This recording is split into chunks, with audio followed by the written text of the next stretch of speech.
And one thing that I learned, I'm going to jump ahead on you for that. Basically what happened is what I learned when I went back to the community was that financial literacy was not the answer. It was a financial mindset.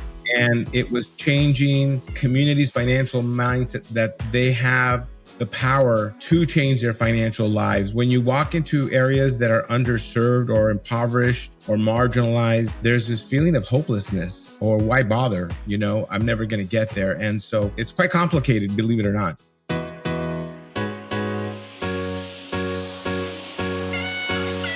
Welcome to Knowing Me, Knowing You, the podcast for the future of wealth management.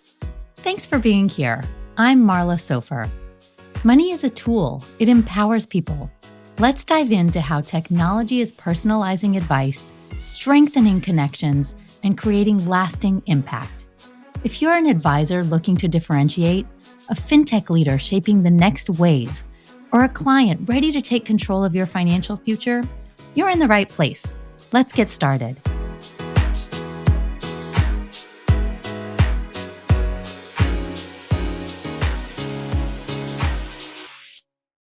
Hello. Today, it is an absolute honor to welcome Luis Barajas to the podcast, a true pioneer and friend who has spent his career transforming the way we think about money, wealth, and personal impact. Luis is a nationally recognized financial expert, wealth manager, board leader, author of 5 influential books, and a passionate advocate for Latino underserved communities. He defies the traditional mold of a financial planner. His mission is to bridge the wealth gap by helping people see financial success as an attainable, empowering journey. His approach to financial advice has helped families across every income level create not just wealth, but financial dignity. Beyond his client work, Luis serves on influential boards and supports innovative initiatives like Knomee, like the CFP, recognizing the urgent need for tools that drive better access to wealth management for clients and the future generation of planners that serve those clients. Today, we're going to dive into the future of financial planning, the power of building dignity alongside wealth, and why access to great advice should never be reserved for the few. Luis, welcome to the Knowing Me, Knowing You podcast. Marla, thank you so much for inviting me. I'm appreciating everything that you've been working on with Knomee. And when you asked me to be on your podcast, I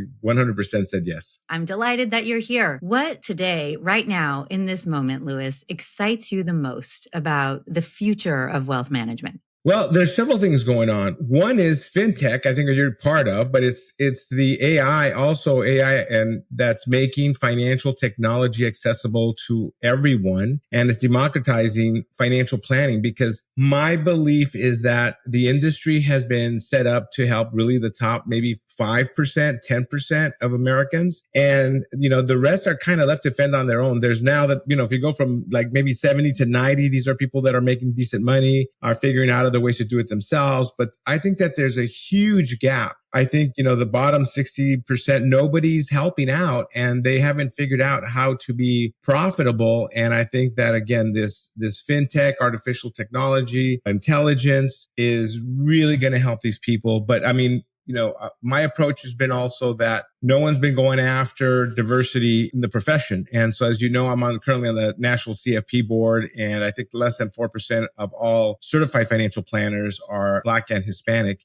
Less than 4%. So between both of them. And so what's happening is that when we see that right now in the United States, it's almost 20% of the population is Hispanic. Another 13% is African American. So we've got 33%, almost 1/3. And so we need better representation. And I think that there's been some push. Now we've got the current administration that's making it a little bit more difficult, but I think the train has already started. I think people have jumped on and they realize the importance of bringing young professionals that haven't really looked like the industry. And let's see here. I think those are it right there. Those are getting me really excited. I am excited also that I have actually kind of renewed my media career. It was hot when I was writing all my books. I'm writing a couple more this year, but all of a sudden I'm in again, and I've been doing plenty of interviews and talks, and now even our social media is taking off. So I'm really happy about that. You are so in again. And I think you touched on so many things. So you touched on this kind of imperative to serve more of our country, the power of tech, the importance of diversity,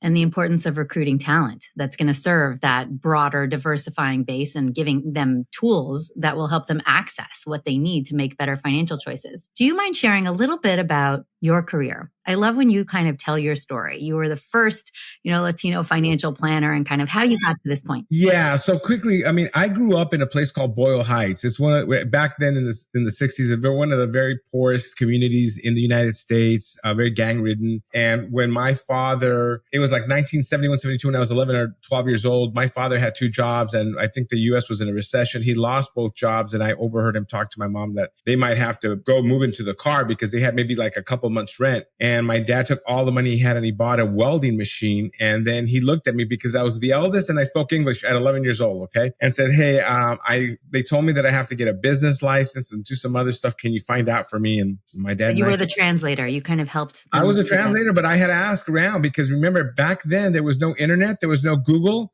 There was nothing. And I was in a community that was very impoverished.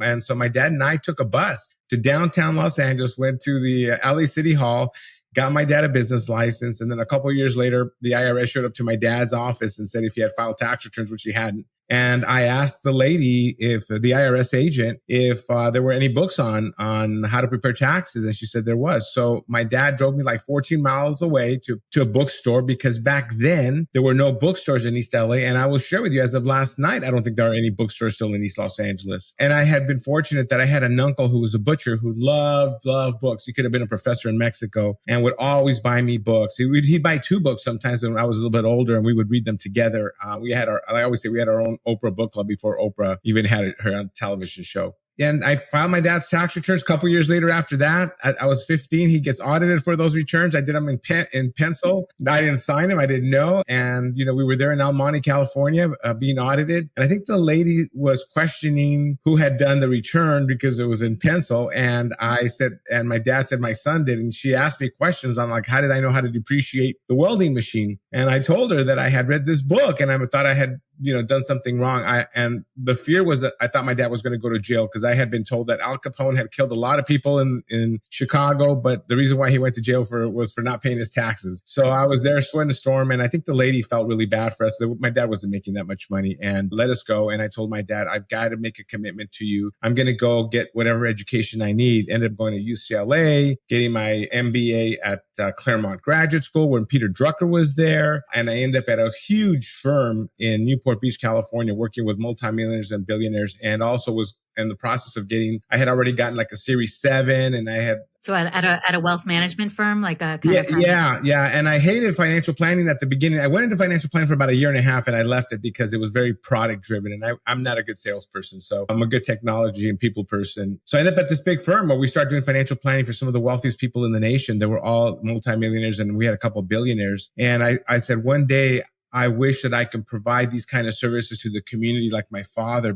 or to Luis Barajas, who was 11 or 12 years old. What the heck did he know about anything? And then I had tragedy strike in 1 year that changed my entire life, which was 1990. My grandmother, who raised me with my mother because my mom got pregnant with me at the age of 15, dies unexpectedly. My uncle commits suicide a couple of weeks later. My uncle, who used to buy me all the books, the two people that influenced me the most outside my parents. And then a couple of weeks after that, my first daughter was born. And on the day that my daughter was born, I went to the house to go pick up something for my wife at the hospital. And I stopped off at a coffee shop in Lake Forest, California at the Renaissance Cafe around, 6:30, 7 o'clock in the morning. And while I got a cup of coffee and a bagel, I was putting cream cheese on the bagel. I was going to run back to the hospital. Out of synchronicity, I met this gentleman who felt that something was going on with me. We ended up having a chat for 30, 45 minutes to an hour. I don't remember, but he changed my life. And I went back to the hospital. My parents showed up and I told my dad, I'm going to quit my job at Kenneth Leventhal in Newport Beach and go back to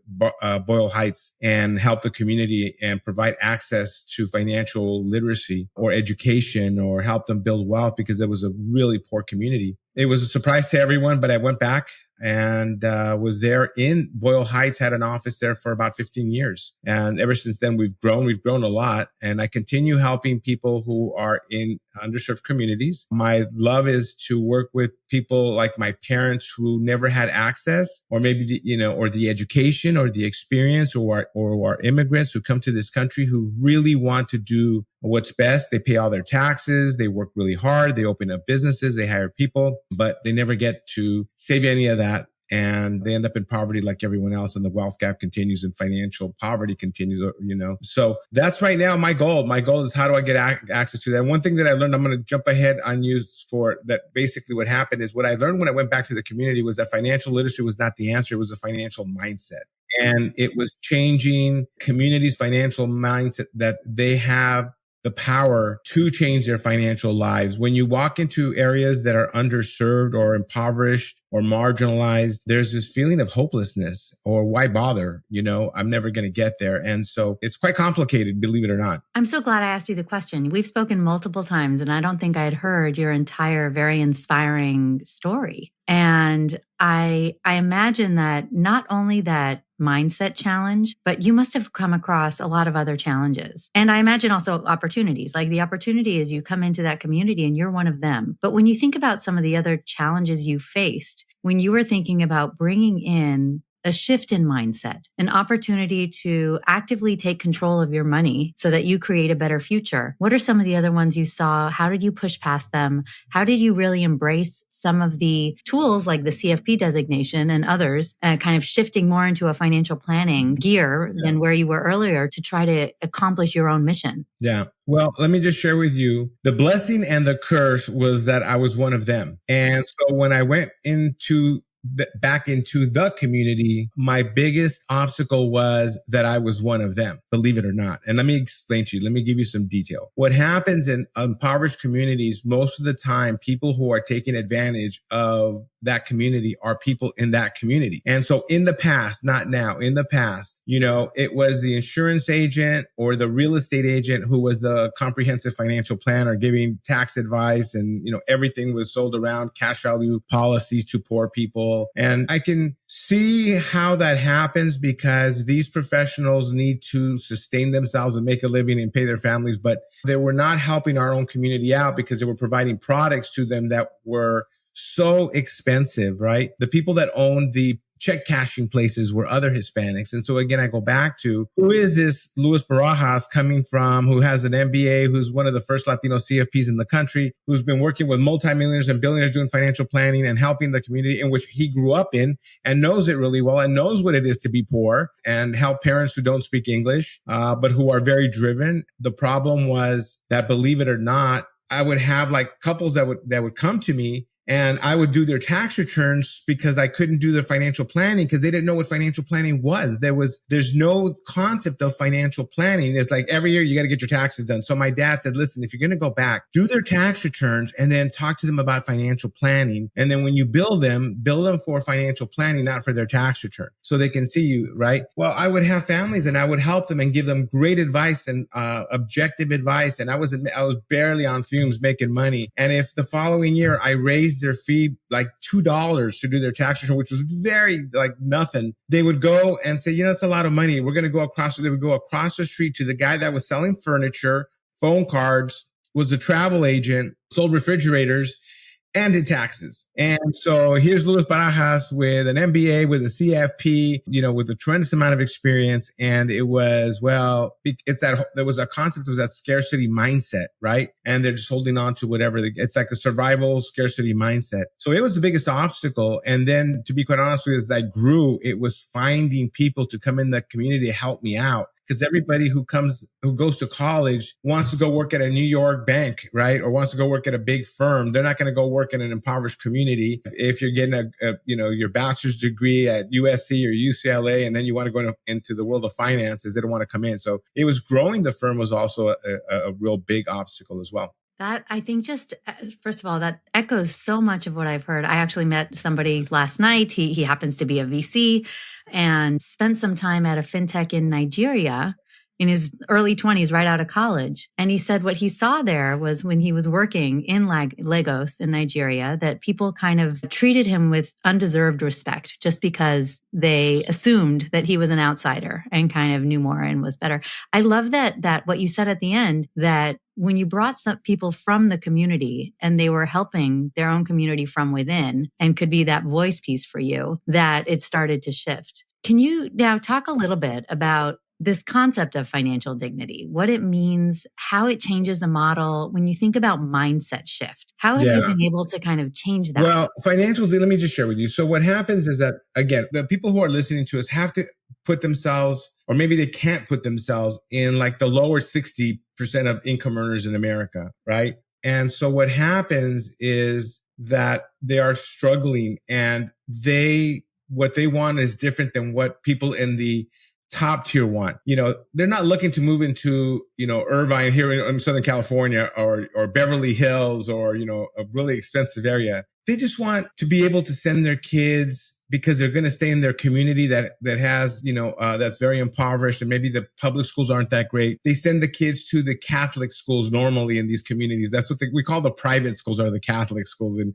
those communities, right? Christian or Catholic schools. And they cost some money. They just want to be able to educate their children. They want to drive a new used car, meaning that they're not thinking about, I want to drive a Mercedes Benz. I want to drive a BMW. This is when I have financial success. They want to have a car that doesn't break down. They're working usually 2 jobs. Sometimes you have a lot of single moms working night shift somewhere, and they've got a car that they don't know if it's going to turn on in the parking lot at 1:00 in the morning to go home. And so they're looking for just a new, used car for them. They're looking to be able to have money that if their kids get sick, that they can take them to the hospital and make sure that they can make the deductible and not feel like they have to use their credit cards. They want to be able to buy, like I said, they're not going in, they're not buying Louis Vuittons. They just want to go and make sure that they have good clothes for their children, right? And they can go out to dinner every once in a while and maybe do the stay home vacations, but, be able to provide something for their children. And financial dignity for a lot of people is a roof over their heads, a little bit of money for cash reserves, able to take their kids out on a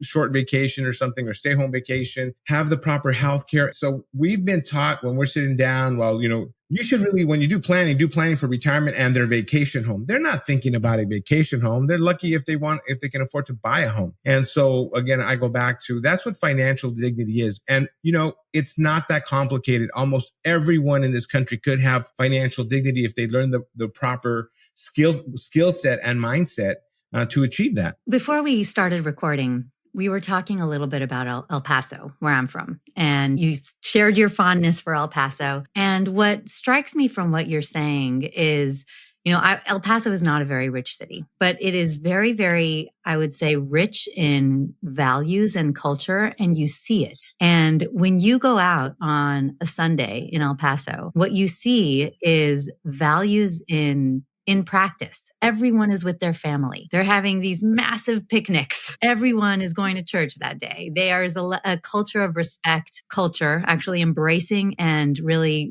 living with that culture of religion and kind of spending time together with family. And that is one of the things that, as I've built Knomee, I recognize that it's so beautiful, especially about the Latino community, is that their values are so strong. And have you found that when you link your money to those values, we're going to help you do those things, educate your children, potentially donate more or contribute more to sending them to Catholic school, have the bigger picnic, or go and buy a boat so you can go and have a nice time on the lake with your family. Those are the types of things that I think resonate because the values are so core. Yes. So, there's this concept that I talk about where there's people in different stages of their life. And one is the survival mode, then they move up to the struggle mode, then they go to stability mode, then they go to success mode, and then what I call financial greatness or the significance mode. And when I get a lot of people that are in the success mode, sometimes they'll say, you know what? I've gotten to reach a certain level of success, and is this all there is? I got the car, I got the house, and I'm still not happy. Is this all there is? And then this is how I was when I was working with the multimillionaires and billionaires, and where they had people who were on the very successful, were in their 3rd marriage. Their kids were in rehab. They weren't happy. And then I go back to the barrio. And then once they accept me and they know who I am, because I get so much media from the local television and radio stations and everything else, and I get embraced, I forgot the mindset that I had forgotten because I had been trained at UCLA in a very Americanized way of thinking. And then I made it out, and now I'm in Newport Beach and helping all these really wealthy men and women who are non-Latino or Anglo. I forgot how beautiful it is when you see people who don't have a lot of means, but are living and spending their money on their values, right? so what happened was I now fortunately have, with all the media attention that I get, I work with a lot of wealthy people as well, a lot of wealthy Latinos. But the difference with them is that we really talk about all the time is their values. Like you're right. They're not buying a vacation home. If they're the ones that have made it, they're buying the vacation home so the rest of their family can attend. And that's where everybody's going to show up. And that's where the big parties are. And and that's what it is. And so living your life with the proper values aligned on how you're spending your money is what causes, I say, significance. Because also I will share with you that the biggest, I started doing tax returns for people in the community in the barrio so I can survive. The biggest givers who were taking charitable deductions on their tax returns were the poorest people. The people that had the most amount of money were the ones that were not giving money on charity when we were preparing the returns at Kenneth Leventhal on that, on that Schedule A, charitable deductions, and they were making millions, and it was very like $1,000 or something. And I realized that when you can teach people skills and mindset to make more money, and they already have a good heart and they understand the value in their culture, they give more money. And so I love that. I love working with a community. My goal is to try to get people who feel hopeless, who think that they've just kind of given up their internal control. They think that right now their life is predicated on everyone else has control over their destiny. That's my goal, is figuring out how I can inspire them to take, responsibility for themselves and action for themselves. But I will tell you, the key always is that living your values and spending money based on a values-based life is crucial to happiness. What if financial planning wasn't just about numbers, but about you, your values, your goals, your vision for the future? Knomee is transforming client discovery for wealth managers, going beyond assets and risk scores to uncover what truly matters. With behavioral insights and real-time data, Knomee helps advisors personalize advice, build deeper connections, and grow their businesses. Because the best financial decisions start with knowing you. Discover the future of client engagement at Knomee.com.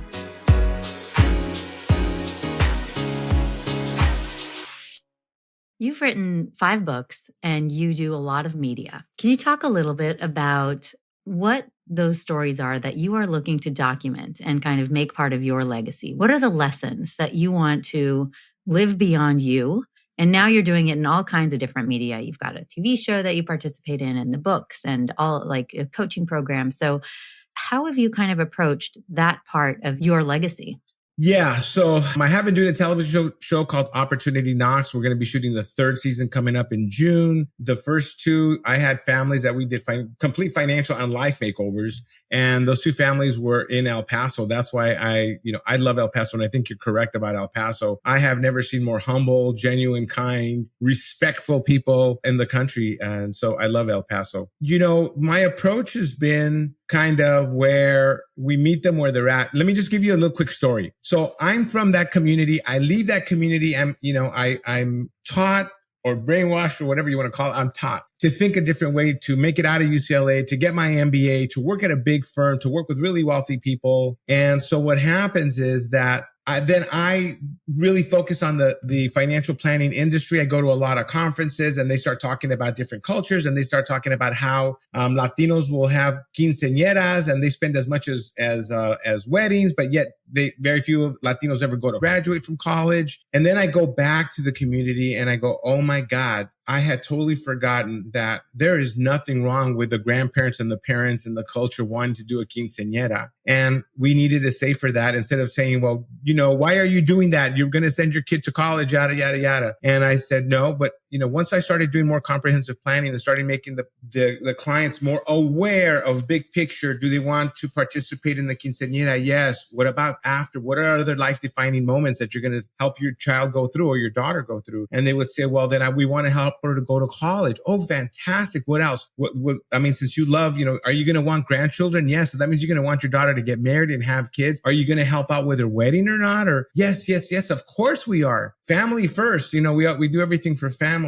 And then it became where once we started looking and having them speak and articulate the bigger vision of what they would want for their daughter to be happy and successful and be kind kind and a genuine person was, oh yeah, you know what? Let's not spend the 40,000 for the quinceañera. We can spend 10,000 for the quinceañera or 8,000 for the because we're going to save some money for this and that. And then I started realizing that I can work with them and embrace the culture, embrace what's important to them, embrace their values and plan for that. Where I had been taught in the industry how silly it is for them too. Right. And then I'll give you one more example. When I was working in a wealthier community and we were talking to the parents about college savings, we would talk to them about a 529 plan, for example, right? Back then, there were no 529 plans, but now there are, and when I'm speaking to somebody in that community, what's happening is that I'm asking the parents if they have gone to college. If they haven't, some of them just barely graduated high school. Some don't even graduate high school. And I said, great, but they want their kids to go to college. Do they participate in their kids' parent-teacher night? Do they know their kids' grade point average? Do they know how they're doing in English or math? So the thing is that we go take a step back, and our goal is not to have for the kids to go to college to have enough money. It's for them to graduate from college. And a lot of my friends who came from these communities who didn't have a dime, all of them graduated because they all had the right mindset and the right skill set, which is very few. And so then in that case, we're using the money that they have allocated towards that to giving them,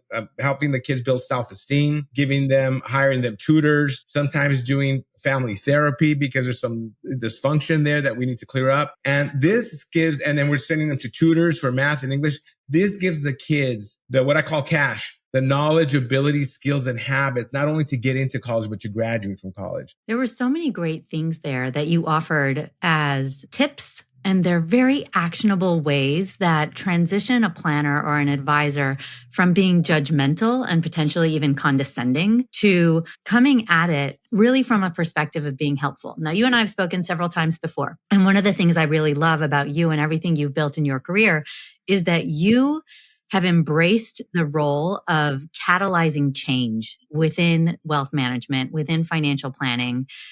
Do you mind sharing a little bit more about what changes do you want to see within the organizations, the wealth management organizations, the planning organizations? Like, talk to the CFPs listening. So I go back to look, when you study finance, they talk about money and it's for, or where do you invest your money? And it's for the highest and best use, right? Highest and best use is where you invest your money. And I need people to understand is that they've got to get out of what they've been taught and really focus on when you're sitting down with an individual. I actually say I'm sitting down with a soul. But when I'm sitting down with an individual, what is it that they really need? And how can money be used as a tool to help them live a better quality, happier life? And so the problem is that we sit there and do financial plans based on goals. But the problem is that sometimes we're never going to get there because from a personal level, there's things that we got to work on ourselves. And people don't know that there's like coaches to help you with that. There's therapists that can help you with that. Or like I just mentioned about the college education, I would love for the industry to stop being so either product driven or process driven and treat everyone as a soul, right? The golden rule should not be he who holds the most gold rules, right? We've got to treat other people like we want them to treat us. And so with dignity and with respect to the soul, to the energy of that person. And you have to meet them where they're at. You cannot, just because you lived a certain lifestyle doesn't mean that their lifestyle is worse than yours. That's the judgmental part, is that they live a certain way and they're comfortable and they want to live that way. They just want to, like I said, want to have some level of financial dignity, and it doesn't take much to shift them. And so, the advisors have the tools to implement or execute some of those goals. And sometimes it's not a product. It could be something else. But again, that's all I'm asking for, is that at some point we have soul and we understand that we're helping somebody that's just like us, that if we were in their situation, we have to have some empathy. And if we were in their situation, how would we like to be treated? And what really would be the best use of their money that they're coming to invest with you? So I can't tell you how many people that I have as clients, that I have asked clients who have no dollars invested with me. We're currently right now spending the money on therapists, on counseling, on coaching, on self-improvement courses. They're doing meditation retreats, believe it or not. And once I get them to a certain point, they're the most committed, loyal clients, because at the end of the day, they know that we're not in for the buck. We're in there to help them in the long term. And, fortunately, we just have access to be able to provide them with the right tools to get them, for other goals. But right now, we want them to be healthy and whole humans so they can be happy. One of the things that I know is very dear to your heart is recruiting in much more diverse talent into the industry. And right now we've got such a big problem. You have everything you said at the beginning. You've got this broadening base of diverse clients that need support, and there are expanding tools for access. And we have this mass kind of change in advisors and planners who are retiring and thinking about succession, and not as many that are coming in and filling their shoes. So how are you kind of taking a role to recruit and build more? What is it that you would want, like a kid in college listening to this, thinking about the industry? Yeah. So, listen, for the people that are listening to us who are non-Hispanic, non-Latino, there are Latino clients out there with money who would want to work with you. I'm going to share that with you right now. As long as you care about them, they all understand English. Some of them may not speak English, but they understand English. You can talk to them in English. There's some clients I talk to my parents in English and they talk to me in Spanish. I don't think I've said maybe a few words in Spanish to them. So with that said, I'm looking for people who are coming out of these communities who really want to help people in their communities, right? One of the things that I'm doing is I'm starting Corazon Financial and Insurance Services that we're going to start building out in lower income Latino communities throughout the country. And the goal is going to teach them a people-based and financial planning-based approach, not a sales-based approach. And so what we're trying to tell you is that if you're in college right now, it is important that you try to get at least, like I always say, the certified financial planning designation, there's a myriad of designations out there, but I think is the most comprehensive designation that you can help your community with. And it gives you the proper foundation. From there, it's up to you, right? And to you to help the people. And, all I'm trying to say is that if this industry will support good people, the reason why we call the new company that we're starting Corazon is because my wife says, I can teach anyone, anything. Now, Angie says, I can teach anyone anything, but I cannot teach heart, which is in Spanish is corazon. And either you have it or you don't, right? Money is not good nor bad. Money makes you more of who you are. And so what I'm trying to do is recruit people who really care about their communities with good heart, who want to come into the industry, who, because of AI, may not need to be math wizards, right? Because of AI. And also maybe because they have a hard time articulating and talking about values, because sometimes it's not in our community. That's why how I met you. And that's how I'm looking at working with Knomee, is to help getting young advisors that are working with us, giving them tools to be able to articulate and write down the values of what's important to our clients. And so that's when I say fintech is democratizing wealth or bridging that wealth gap in America. That's what's going to happen. And I think that it's a very different approach than what most people are doing right now. That's why when you asked me to come on this podcast, I said, absolutely, because I think you're onto something big with your Knomee app. Thank you so much, Luis. And thank you for the support. We always end the podcast with a strong question. And I think you might have touched on it in the beginning when you shared your own personal story, supporting your father with his business. But what is one instance in your life or a conversation you had that changed your personal relationship with money? Yeah. So a couple. There's a gentleman that I think I mentioned early on the show that on the day that my daughter was born, on September 8th, 1990, at the Renaissance Cafe in Lake Forest, California, I met a guy who came up to me who thought I was sad or something was wrong with me, which I was there while I was putting cream cheese on my bagel and getting ready to head back to the hospital. This gentleman thought that I was thinking about my daughter who would never meet my grandmother, my uncle. My uncle had just committed suicide and my grandmother had just passed away. So I must have looked sad, and he came up to me and we had this long conversation, and it ended up being a gentleman named Rick Warren, who 10 years later wrote a book about what he said to me on that day. Now, I'm sure he said it to a lot of people, but we spoke about a purpose-driven life. But he said a couple things, a couple quotes that I've used over and over again. He said something like, I've never seen a U-Haul behind a hearse. He said, I'm a pastor at this very small church. Obviously now 20, 30 years later, it's a big mega church, right? And his book has sold millions and millions of copies. But he says, I'm a pastor at this small church, but I've never seen a U-Haul behind a hearse, meaning that you're not going to take anything with you. And we're here to serve others, right? That's where the concept financial greatness comes, greatness from serving others. The other thing that he mentioned during that conversation, he said, if the devil doesn't make you bad, he makes you busy. And I always thought about that. And we said, we get so hung up on being busy, on not thinking about the most important things in life, about caring for each other, loving each other, taking care of each other, being genuine and honest, and not, and I will share with you, I am not a religious person. I really am not. I'm a spiritual person, and I believe in karma. And I believe that when our intentions are pure, you get back. It's almost like you're in this certain vibrational energy. I don't know what it is, to be quite honest with you, but you get a lot of good favors come back to you when you do things in a pure way. And I think that as a community, we need to, in the financial planning industry, we need to be patient, think that we don't need to turn a fast buck, and that our clients, if they come to us for life. And so it's not a sprint, it's just not. And so we need to make sure that in the game of life that we're putting people first and helping them out. Wow. What a fantastic podcast, Louis. This has been great. It's been inspiring, heartfelt. Your authenticity is a really strong reminder that real wealth is not about assets, that there is a huge component of giving back, community, dignity, living a full life, supporting the values that you're really after in life. Where can people find more about your work, your books, your mission, Corazon, everything you're building? Yeah, LuisBarajas.com, LuisBarajas.com, or, you can go to any social media. It's all just my name. And then LinkedIn. A lot of professionals will probably be watching this. Reach out to me on LinkedIn. That'd be great as well. Thank you. You have fantastic posts on LinkedIn. So I would echo that. And our listeners, how are you thinking about what the impact you want to have is in your financial journey, in your life journey? Please share your thoughts, like this podcast, share the podcast, put in some comments, and send me a comment about what you thought about our conversation. Louis, thank you very, very much. Marla, thank you so much. Thank you for joining us on the Knowing Me, Knowing You podcast. If you enjoyed this episode, share it with someone who needs to hear it. And don't forget to subscribe, rate, and review. Your support helps us bring more transformative conversations to you. Until next time, keep discovering, keep growing, and remember, you're in control of your own financial story. Follow us for more conversations on financial confidence, self-discovery, and the future of money.